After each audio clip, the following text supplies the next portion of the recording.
Hi guys, welcome to game changer movie review. Movie అయితే పర్వాలేదు bro, బాగానే ఉంది. ఇందులో కంటెంట్ కన్నా ఎక్కువ ప్రిఫర్ ఇచ్చింది యాక్టింగ్స్. అందుకే అందరు యాక్టింగ్లు చాలా బాగా చేశారు. యాక్టింగ్స్ ఎంత ఇరగ తీసినా సరే కంటెంట్ రొటీన్ గా ఉంటే ఎవరు మాత్రం ఏం చేస్తారు. సినిమా చూస్తున్నంతసేపు బోర్ అయితే కొట్టదు, కానీ ఏదో అలా వెళ్ళిపోతూ ఉంటది సినిమా అంతా. ఇంకా స్టోరీ విషయానికి వస్తే, రామ్నందన్ అనే ఒక స్ట్రిక్ట్ కలెక్టర్ బొబ్బిలి మోపిదేవి అనే మినిస్టర్ చేస్తున్న తప్పులు అన్నిటిని ఎలా ఆపాడు అనేది సినిమా అంతా. నాకైతే ఫస్ట్ హాఫ్ కన్నా సెకండ్ హాఫ్ బాగుంది అనిపించింది. ఎందుకంటే సెకండ్ హాఫ్ లో వచ్చే ఫ్లాష్ బ్యాక్ సీన్స్ గానీ, అప్పన్న క్యారెక్టరైజేషన్ గానీ, అప్పన్న క్యారెక్టర్ లో రామ్ చరణ్ యాక్టింగ్ గానీ వేరే లెవెల్లో ఉంటాయి. కానీ ఆ తర్వాత అంతా ఏదో సోసోగా వెళ్ళిపోతూ ఉంటుంది. ఎక్కడే ఎంగేజింగ్ గా ఉండదు. అన్ప్రిడిక్టబుల్ అన్నారు కానీ అంత ప్రిడిక్ట్ చేసేలాగే ఉంటది. ఇంకా ఫస్ట్ క్యారెక్టర్స్ విషయానికి వస్తే, రామ్ చరణ్ అన్న వన్ మ్యాన్ షో అనే అంత బాగుంటది యాక్టింగ్ ఈ సినిమాలో.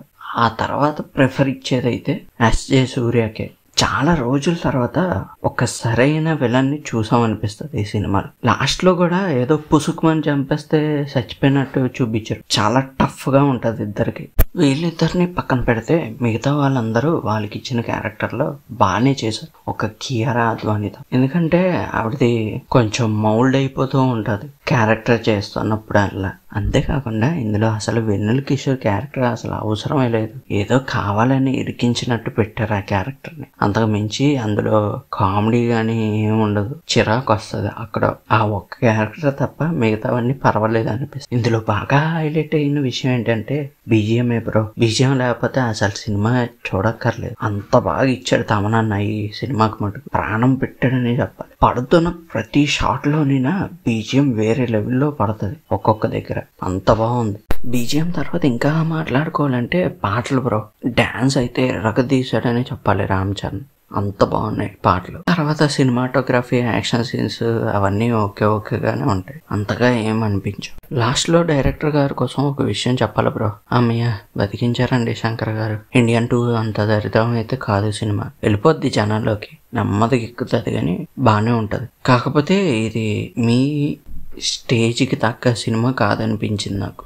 మీ సినిమాలన్నీ వేరే లెవెల్లో ఉంటాయి. ఇదేదో నార్మల్గా తీయాలి అంటే తీస్తారు అంతే, అలా అనిపించింది నాకైతే. ఓకే గైస్, ఇంతవరకు సినిమా ఎవరైనా చూడకపోతే వెళ్ళి చూసండి, ఎంజాయ్ చేస్తారు. రామ్ చరణ్ యాక్టింగ్ అయితే మీ అందరికీ చాలా బాగా నచ్చుతుంది. అంతేకాదు, ఇందులో ఇంకో ఇద్దరు కోసం చెప్పుకోవాలి. రామ్ చరణ్ తర్వాత ఆబ్వియస్లీ ఎస్జే సూర్య గారు వచ్చేసారు. తర్వాత ఇంకో ఇద్దరు అంటే సునీల్ గారు, అంజలి గారు. వీళ్ళిద్దరూ నీట్ గా ఉంటాయి క్యారెక్టర్. ఇది గైస్ ఇవాల్టి వీడియో. ఈ వీడియో కనుక మీకు నచ్చినట్టయితే లైక్ చేయండి, షేర్ చేయండి, సబ్స్క్రైబ్ చేసుకోండి. నచ్చితేనే, లేకపోతే వద్దు.